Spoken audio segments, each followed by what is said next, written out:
Welcome back to my channel বন্ধুরা। আমি দীপা চলে এসেছি নতুন একটি ভিডিও নিয়ে আবারও তোমাদের সামনে। আশা করি সবাই ভালো আছো। এই ভিডিওটা বহুদিন আগে আমি শ্যুট করে রেখেছিলাম, মানে 2023-এর, তখন মেয়ের উইন্টার ভ্যাকেশন চলছিল, মানে ডিসেম্বর মাস। তখন মেয়েকে নিয়ে একদিন আমরা সময় করে বেড়াতে এসেছিলাম শিলিগুড়ির নর্থ বেঙ্গল সায়েন্স সেন্টার, যেটা কিন্তু আমাদের শিলিগুড়ির মধ্যেই পড়ে, মানে শিলিগুড়ির একটু আউটসাইড এলাকাতে পড়ে যতদূর আমার নলেজ। তো যারা শিলিগুড়িতে থাকো তারা তো জানোই যে নর্থ বেঙ্গল এই সায়েন্স সেন্টারটা কোথায়। তো দেখো, এখানে এন্ট্রি টিকিট কিন্তু 30 টাকা, মানে প্রতি একজনের, এবং 4 হুইলার 2 হুইলার পার্ক করার জন্য আলাদা আলাদা তোমার টিকিট করতে হয়। সমস্ত প্রসেস কিন্তু এই হাজব্যান্ড দেখছো দাঁড়িয়ে দাঁড়িয়ে করছে। তারপরে আমরা ভেতরে এন্ট্রি নেব। সায়েন্স সেন্টারের ভেতরে ঢুকেই প্রথমে যে এই ডাইনোসরটা, এটা যে কি ভালো লাগে। ছোটোবেলা থেকে যতবার এই সায়েন্স সেন্টারে আসি, সত্যি বলতে এই সায়েন্স সেন্টারের কিন্তু মেন আকর্ষণ বলতে পারো এই ডাইনোসরটা, যেটা বাচ্চা থেকে বড় সকলেরই ভীষণ পছন্দের। তো চলো, এখন আমাদের টিকিট কাটা এবং 2 হুইলারেরও টিকিট কাটা সমস্ত কমপ্লিট। এখন আমরা, এটা কিন্তু ভেতরেই যাচ্ছি, যে রাস্তাটা দেখতে পাচ্ছ এটা কিন্তু ভেতরেই, মানে পার্কিং প্লেসটা একটু ভেতর দিকে রাখা হয়েছে। সেখানে গিয়ে আগে আমরা আমাদের বাইকটাকে পার্ক করলাম। 2 হুইলার পার্ক করতে 15 টাকা চার্জ নেয়, এবং তোমরা যদি 4 হুইলার নিয়ে আসো তাহলে কিন্তু 4 হুইলার পার্ক করতে 25 টাকা চার্জ লাগে। এর ভেতরে কিন্তু রেস্টুরেন্টও আছে, তোমরা কিন্তু এখানে খাওয়া দাওয়া করতে পারো, কারণ এই পুরোটা ঘুরতে অনেকটা সময় লেগে যায়। তো খিদে তো পাবেই পুরো এতক্ষণ ধরে সময় কাটালে। আর জায়গাটা এতটাই সুন্দর যে সত্যি কথা বলতে তোমার আসলেও যেতে ইচ্ছা করবে না। এখানে বাচ্চাদের খেলার পার্ক, বিভিন্ন সায়েন্সের জিনিস সব কিছু আছে। তো আমার মেয়ে, বাচ্চার আর কি, আমার মেয়ের তো মেন অ্যাট্রাকশন এই দোলনা। ও কখন এসে দোলনায় চড়বে। তো অবশেষে একটা জায়গায় আমরা দোলনাটা ফাঁকা পেয়েছিলাম, সেখানে মা মেয়ে আনন্দ করে মন ভরে দুলছিলাম। আর হাজব্যান্ডকে বলেছি ভিডিও করো। বুঝতেই পারছো শীতের দিন, সোয়েটার পরা। এখন এত গরমে এই সোয়েটার পরা দৃশ্য দেখতে নিশ্চয়ই তোমাদের ভীষণই বিরক্ত লাগছে, ভীষণই অড লাগছে, কিন্তু কি করব, আমার কাছে ভিডিওটা ছিল, ভাবলাম তোমাদের সাথে শেয়ার করি আমার এবং আমার ফ্যামিলির কিছু এনজয়ের মুহূর্ত।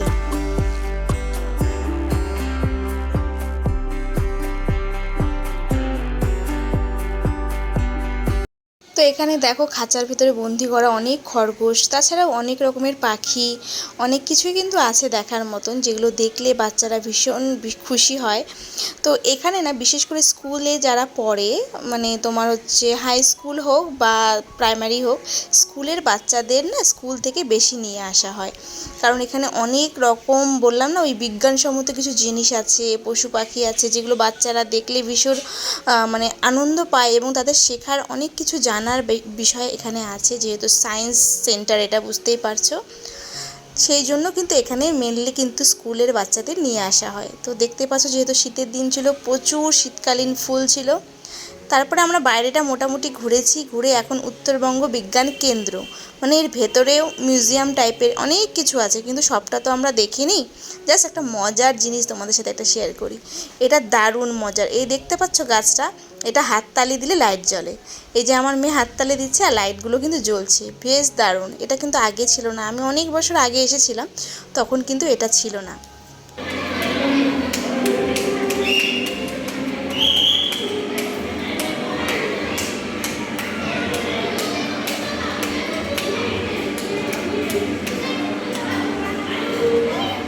তো এর ভেতরে বিজ্ঞান রিলেটেড বহু কিছু আছে, যেগুলো হয়তো আমি এখন তোমাদের বললে তোমরা বুঝতে পারবে না, এবং আমি বলে বোঝাতেও পারবো না।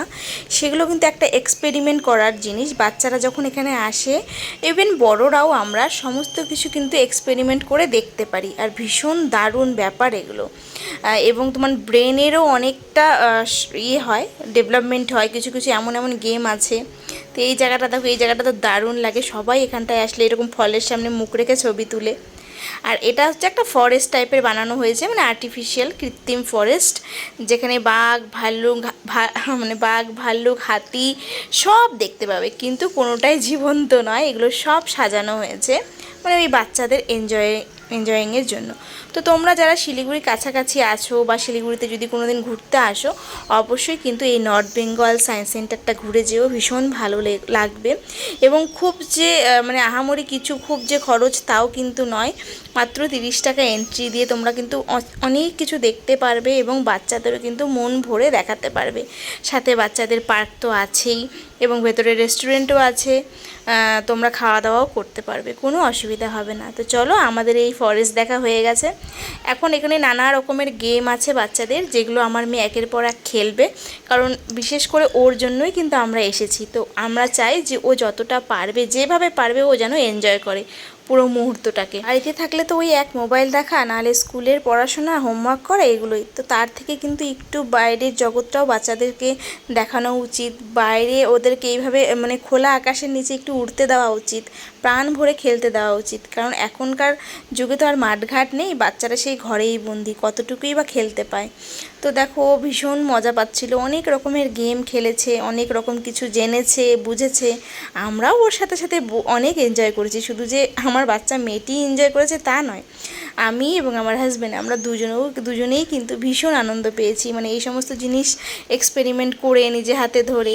যদিও এর আগে যখন আমরা আসতাম, আমাদের সময় যখন আমাদের স্কুল লাইফ ছিল, কলেজ লাইফ ছিল, তখনও আমরা আসতাম, তখন কিছু কিছু অন্য জিনিস ছিল যেগুলো হয়তো এখন নেই। এখন নতুন আরও কিছু অ্যাড হয়েছে যেগুলো তখন ছিল না, এবং যেগুলো তখন ছিল সেগুলো এখন নেই। তো নতুনত্ব কিছু দেখে বেশ ভালোই লাগলো।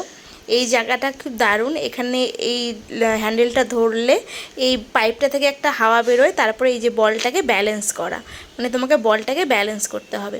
বেশ মজাদার গেম ছিল, অনেক গেমই ছিল যেগুলো খুব দারুণ দারুণ।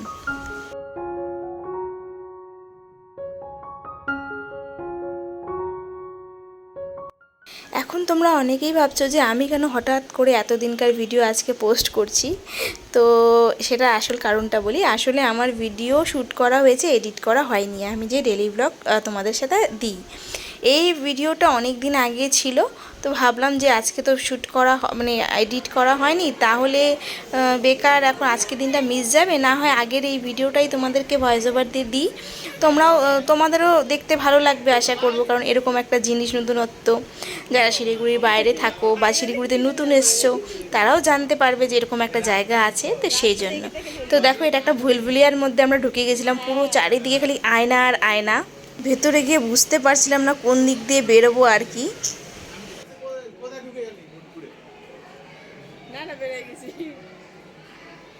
অবশেষে সেই ভুলভুলাইয়া থেকে রাস্তা খুঁজে পেয়ে আমরা বাইরে বেরিয়ে এসেছি।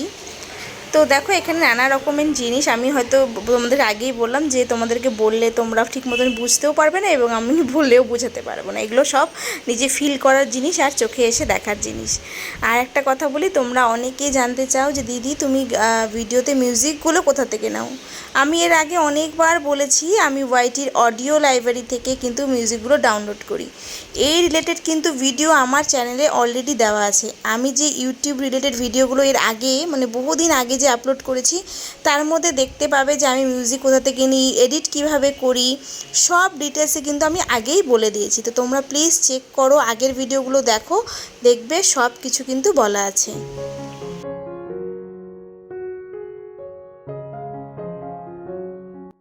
তোমরা বারবার একটা কোয়েশ্চেন করো, দিদি তুমি কোথায় থাকো, তোমার বাড়ি কোথায়। তো নিশ্চয়ই আশা করবো আজকের ভিডিওটা দেখে তোমরা জেনে যাবে যে আমার বাড়ি কোথায়। হ্যাঁ, আমার বাড়ি শিলিগুড়ি। অনেকেই জানো আমার বাড়ি শিলিগুড়ি, তারপরে আবার জিজ্ঞেস করো যে শিলিগুড়ির কোথায়। আমি কিন্তু কমেন্টে অনেকেই রিপ্লাই দিয়েছি যে আমার বাড়ি শিলিগুড়ির কোথায়। তো দেখো, সব সময় তো এইভাবে অ্যান্সার দেওয়া এবং এইভাবে ওপেন প্ল্যাটফর্মে আমার বাড়ির অ্যাড্রেসটা দেওয়া তো সম্ভব না, সেটা ঠিকও নয়। তো আমি তোমাদেরকে বলবো যে আমার বাড়ি শিলিগুড়ির তোমার হচ্ছে এই SF রোডের কাছাকাছি বলতে পারো, বাবুপাড়ার কাছাকাছি বলে দিলাম। তোমরা আমাকে কমেন্টে জানাও তো তোমরা কারা কারা আমাকে শিলিগুড়ির কোথা থেকে দেখছো। সবাই তো আমাকে জিজ্ঞেস করো যে দিদি তুমি শিলিগুড়ির কোথায় থাকো। আমি আজকে তোমাদেরকে জিজ্ঞেস করছি তোমরা শিলিগুড়ির কোথায় থাকো। অবশ্যই কিন্তু কমেন্টে লিখবে যে শিলিগুড়ির কোথা থেকে তোমরা আমার ভিডিও দেখছো। তো দেখো, প্লেনের চড়ার শখ বহুদিনের, তো সেই শখ আজকে একটু হলেও পূর্ণ হলো। প্লেনের অনেক কাছাকাছি চলে এসেছি, যদিও এটা সত্যিকারের নয়, একটা মডেল বানানো। তবুও ভীষণ ভালো লাগছিলো, মনে হচ্ছিলো সত্যি যেন এয়ারপোর্টে দাঁড়িয়ে আছি আমি। সবাই যেরকম এয়ারপোর্টে দাঁড়িয়ে দাঁড়িয়ে ছবি দেয়, আমিও সেরকম এয়ারপোর্টে দাঁড়িয়ে ভিডিও করছি, এরকম একটা ফিল হচ্ছিলো। তো অনেক ঘোরাঘুরির পর এখন একটু বিশ্রাম নেওয়ার পালা। ভীষণ খিদে পেয়েছে, একটু বসেছি, জায়গা পেয়ে একটা ভালো জায়গা দেখে বসেছি। আর আমরা না খাবার বাড়ি থেকে নিয়ে গিয়েছিলাম, কারণ সেদিন শনিবার ছিল, তো বাইরের খাবার খাবো না, যেহেতু নিরামিষ খাই। তো আমি খাবার সকালবেলা সব রেডি করে নিয়ে গেছিলাম, লুচি বানিয়ে নিয়ে গেছিলাম, আলুর দম, আর সাথে ছিল গাজরের হালুয়া। যেহেতু শীতের দিন ছিল, গাজর ছিল, গাজরের হালুয়া। তো এখন তিনজনে মিলে আরামসে আমরা তোমার হচ্ছে লাঞ্চ করব বলতে পারো, কারণ কি দুপুর টাইমটা ছিল, তো তখন এই 2টো মতন বাজে। তো চলো খাওয়া দাওয়াগুলো করি। আর ভীষণ ভালো লাগছিলো, এরকম খাবার দাবার নিয়ে গেলে না, কোথাও গেলে একটা পিকনিক ব্যাপার মনে হয়। আর তার মধ্যে শীতকাল ছিল, একটা পিকনিক বেশ আমেজ লাগছিল। এখানে কিন্তু তোমরা খাবার এইভাবে বানিয়ে নিয়ে আসতে পারো, বসে খেতে পারো চাদর পেতে, কোনো অসুবিধা নেই, কেউ কিচ্ছু বলবে না। এখানে প্রচুর জায়গা আছে এবং চেয়ারও পাতা আছে, যেখানে তোমার ইচ্ছা তুমি সেখানেই কিন্তু বসতে পারো। যেটাকে তোমাদের আমি এরোপ্লেন বললাম, সেটা মনে হয় এরোপ্লেন নয়, রকেট হবে। সেটাকে আমি এরোপ্লেন বলে তোমাদেরকে ভুল বললাম আর কি, তো বলে দিলাম ওটা মনে হচ্ছে রকেট। তো যাই হোক, এদিকে দেখো মেয়ে আবার রিলস বানাতে ব্যস্ত আছে। পুরো দিনটা এইভাবেই কেটে গেল, ঘোরাঘুরি কমপ্লিট। তো আজকের মতন ভিডিওটাকে আমি এখানেই শেষ করছি। তো কেমন লাগলো ভিডিওটা অবশ্যই কমেন্ট বক্সে জানিও। সবাই সুস্থ থেকো, ভালো থেকো, দেখা হবে নেক্সট একটি ভিডিওতে। ততক্ষণের জন্য টাটা।